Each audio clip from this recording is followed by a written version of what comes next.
A man Islamically is required to have more, like up to 4 wives. It's not required. No, not required. That's required. I'm sorry. Yes. I meant like he's allowed to. That's required. Yeah, you did. Okay, I take that back. Hey guys, I hope you guys are doing well. Hi guys. We have an exciting topic, and I think you guys are really gonna appreciate this. And that is like, before we all got married, we have an idea of like why we don't want to get married, right? There's a couple little fears that we have. Mhm. What do you have to say about that? Yeah, as a Muslim, Yeah, you don't live with this person before we get married. that is right. So you don't know if this person you're Yes. getting married, if he has a bad habit or a habit that you might not know. Right. And that could be a reason why, you have some fears of why you want to get married. For you, what would be like a fear of wanting to get married when you were single? Oh, one big fear that I had was if this person he is a smoker. A smoker. A smoker. Yes. First of all, like I don't like the smell of the cigarette. Yeah, same. Yeah, I don't like that. Yeah. It's not like something that I feel like every time if someone smoke, yes, and I go with that person, let's Yeah. say we are in one car or Yes. we are in one bus, yeah, the smell the stays smell there. I can even like Yes. throw it. Yes. So You that's feel like throwing up. Yes. Also, like the smell does stay in your own clothes too, even though you're not a smoker. Right. Yeah. Uh-huh. So that's one thing I That's don't like one, smoke. right? The second one is like cigarette is very expensive. Oh, it is as very you guys expensive. know. Yeah. Yes. And it's heavily taxed too. Yes. Yeah. So it's very expensive. Like let's say this person he may smoking, taking one packet of cigarette A day, which yeah. is like let's say $30 Yeah. a day. Include inflation there. Yeah, that Yeah. $30 we can use to build our 100%. life. That is and right. That $30 is Yeah. gonna add up in the Yeah. Because imagine if you're spending, let's say, $200 on a pack of cigarettes, right? Or even $300. That is something you could either use like for, if you guys want to go on a vacation around the state, that's one. If you guys want to go out for dinner, that's another one. Or you're saving up for like maybe for your future, for your kids, right? So yeah, I mean, I agree with you on that. Yeah, and the other thing that I don't like someone who smokes is like it's not good for your health. That's right. It's not good for your lungs. Yes. It's not good for your money. Yeah. It's not good for your even your future Yeah, kids. for your kids, it's yes. gonna influence them. Yes. Right. So that's a big one. Oh, I totally agree with you. Mhm. Oh, do you remember when you? So basically, before we got married, I remember talking to her dad, and there's a word in Somali, and that is like, what was the word again in Somali? Addiction. Yeah, in Somali, how do you say? Balwad, Yeah. So I'm not really good with Somali, so Kausa have to interpret for me what's the meaning of balwad. Balwad is basically an addiction, whether it's smoking, it could be jad, it could be any kind of addiction that you might have, right? Anything, yeah. But specifically, what he was asking me, her dad, was like, "Have you ever are you a smoker?" Basically, and I didn't know how to respond clearly in Somali, and all I remember saying is like, "But I never touched a cigarette with my hand." So I'm saying like, not only am I not a smoker, I actually never touched it with my hand.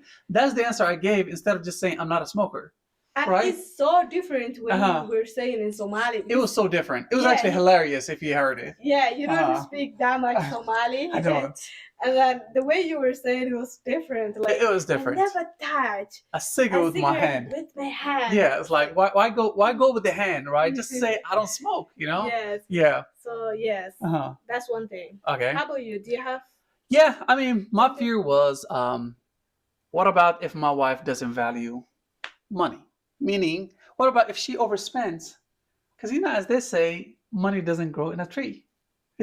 So if it doesn't grow on a tree, and let's say she said like, okay, tomorrow, like, hey, we need to change the couch, right? Because it's been a year or two. Oh, we need to change the curtain. Oh, replace the bed. I feel like we're gonna live a paycheck to paycheck at that point. The kids might be eating cereal at that point. So every day, rice and beans, right? So I was afraid, like, okay, I really wanted my wife to value money, right? Because it takes a lot of work to bring money in.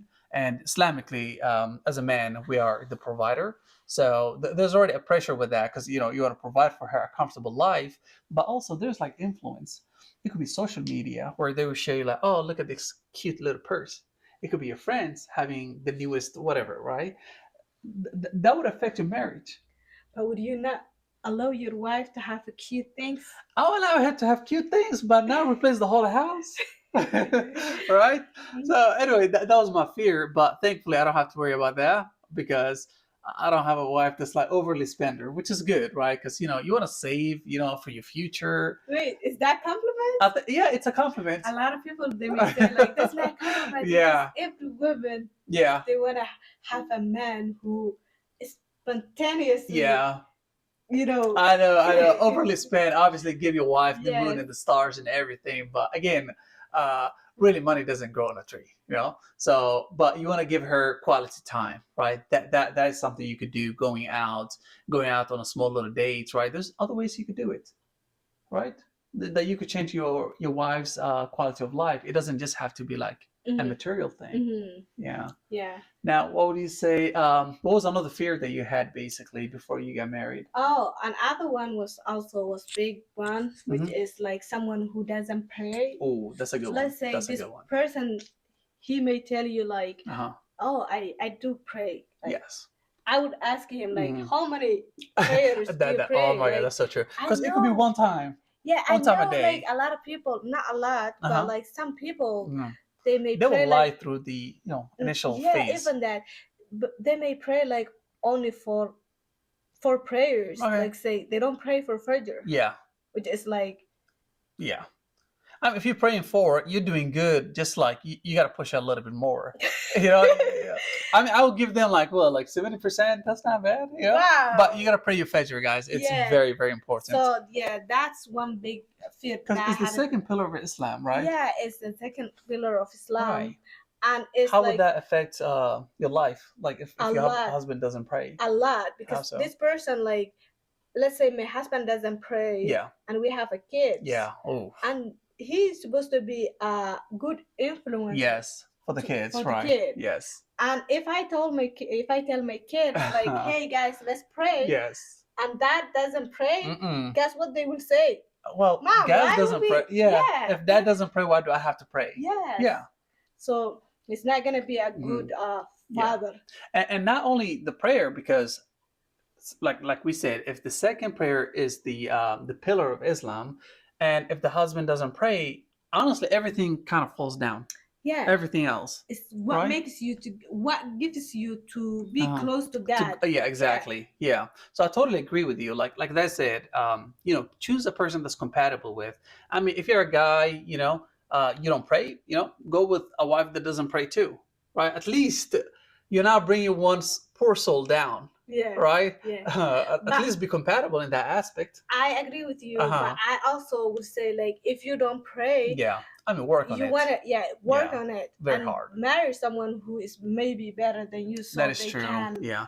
Even though it's hard. Yeah. But I mean, I agree with what you said, but only if you're really willing to work on it, right? Then yes, marry someone that's like better than you in that aspect. But don't like on the process and bring this poor soul along with it. Does that make sense? Yeah. But if you really want to work on it, I would agree. Like marry someone that's better than you and be at least transparent about it. Transparent. Yeah. That's so true. How about you? Oh, another thing that I was afraid of. Well, I was afraid of like, what about if my wife just snaps every day? Like we could be smiling and she's upset now. And I gotta be like, why? What happened? We were just smiling a second ago, right? It could happen, right? But for me, it's like, I don't want this stuff to pile up, right? Because, if you're upset about something while we were smiling, first of all, that's scary, right? And second of all, I have to guess, like, okay, what upset you? And it feels like a little game trying to figure out what upset you. Like, was it because of the trash? Was it because of the bathroom? Like, what was the issue, right? And that's when you need communication. At least if she could communicate why she's upset. I mean, if she she could get triggered, upset very easily. You could kind of work on the issue. But like if she could get upset that quick and she doesn't communicate, I mean, things are just gonna pile up. Yeah, and small, but it piles up. Yes, and I feel like that's what kills a lot of marriage. 100%. Yes, because 100%. If this husband doesn't know like what makes this woman to be upset to him, like he's gonna guess that little game of playing. This is my time. I need to be quiet too because you came home, you on peace, and now you gotta figure out all this riddle. what went wrong today?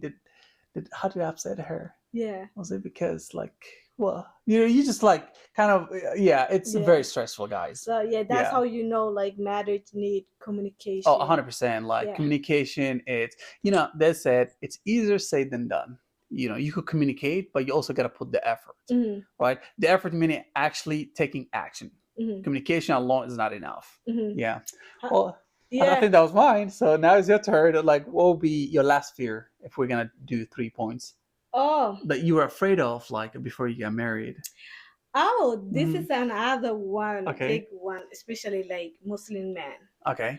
Muslim men, they can have up to 4 wives. Yes. How about if my husband, my potential husband, promised me like, I'm not gonna have a second wife. After I asked him, like, you wanna have a second wife, and he said, no, I'm not. I'm not ready to have multiple wives. Yes. And then after we get married, if he is looking at another female, that's bad. Exactly. One thing I don't like to my husband doesn't have another wife. Who does like that? No one. No female is going to accept that. At least and this stuff is just to avoid further problems later on. So you're saying basically if you communicate it with that potential husband, like, I don't want you to have a second wife, at least it's clear enough. Yeah, it's clear enough. And now you're looking at another wife. That's what, like, that's a big fear. Exactly. And I then, can see that. I don't want to share. First of all, I don't want to share my husband. Then the other one is like, I value quality time. If my husband has a second wife, or he may look in another, he may even dating another female. Like, that quality time is gonna go like 0%. Exactly. Because now he doesn't have time for you. He's working. Yes. He's talking to that female. Exactly. And now I'm dealing this problem at home, like raising the kid. Yes. And not. So you feel like you're being abandoned basically because he doesn't have the attention there, or he's not really like at least putting in the energy that's needed in his first family before he runs around. Yes, the quality time is very important. But one thing I want to say very quick is like, a man Islamically is required to have more, like up to 4 wives. It's not required. No, not required. That's not required. I'm sorry. Yes. I meant like he's allowed to. That's required? Yeah. Okay, I'll take that back. He is allowed to have up to 4. Now, as a man, like if you really want to have more than one, like be transparent about it in the beginning. And the reason why is like if you're at least transparent with a person and they don't really care about it, like whether you have more than one. I mean, some there could be some woman that's okay with it. Who can take all that responsibility in this day? Like, everything is expensive. I mean, fair, but my point is at least for all parties to communicate is like if you could communicate that where you actually mentioned that. And if that potential is okay with it, because somebody might be okay with it, at least you won't have the headache later on, where there will be an argument being raised because then, you have to go through it because then you already destroyed the whole marriage, right? But at least if that potential spouse is also okay with it, then nur ala nur for both of you. But if one side, like let's say in your case, you totally are not totally against it, then you should marry a man that's also like willing to respect your wishes. Then at least there won't be a headache later on too, right? So both sides should communicate and find who's most compatible with them. Now, that's when you're going to have a miscompatibility, basically, if the two wrong sides come together. But I know, I cannot say 100%, but I know a lot of wives or female or women are not going to accept, like, her husband, the potential husband, will have a second wife or the third wife or fourth wife. Yeah. Because now the time he's spending with you is gonna be less. Yeah. Because he has 2 wives. Right. Now everything like the financial, quality time with the family, right? Family, and everything is gonna be like shared. Yeah. With that. I mean, I totally get it. It's a clear fear for especially women. And like I said, like it should be clearly communicated, like reiterated. And if the husband have any kind of hesitation, I should say the potential husband, if he has any kind of like hesitation about it, skip it. How about you? Do you have another fear?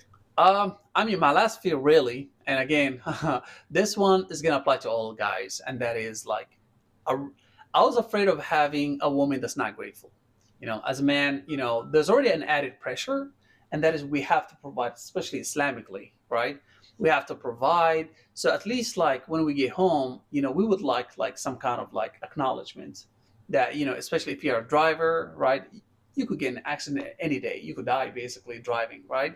But if you get home and your wife appreciates the work you did, you might be like, "Hi, not hi," but she could say, like, "Honey, like I understand that you're working, risking your life.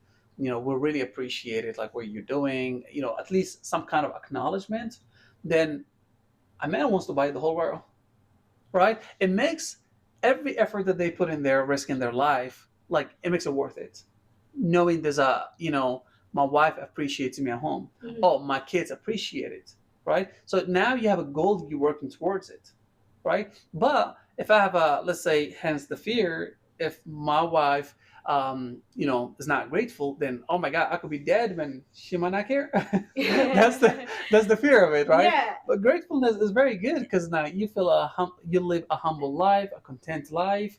Your wife cares about you, and you want to give her the whole world, basically. Wife is that's how you can steal your husband's good point. Yeah, heart. Compliment your husband. Compliment them, please. Right? Because honestly, like, who doesn't like a compliment?